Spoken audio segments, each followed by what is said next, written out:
Welcome back again. I hope you all are doing good. In this video, we will learn how can we explore portfolio on the Asana app. So let's get started. Once you open the Asana app and you will get this page.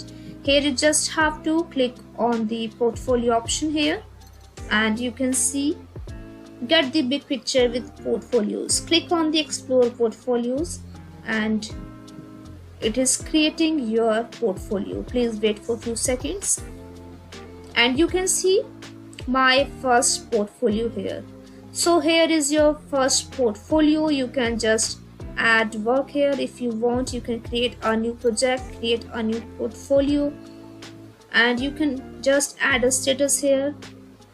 You can just add a state. There aren't any status between this project yet, but you can just update status and you just have to post this. So you can see your status is on track and you can see this is your new status here. Also you can delete project from here, archive it, rename, copy and remove from portfolio. You can also just add the task progress here if you want. You can just add the task progress if you want it. You can just click on this and you can see incomplete task, view task. There are 2 incomplete tasks, so we should go back now.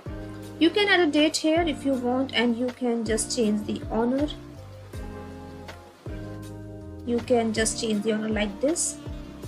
And if you want to add a field, you can just add from here. You can add a field here and click on the create field. So now you can see this is your new field. So this is how you can just create a new portfolio here for you. So that's it for this video guys. I hope it was great help to you. Thanks for watching this and I will see you in the next video.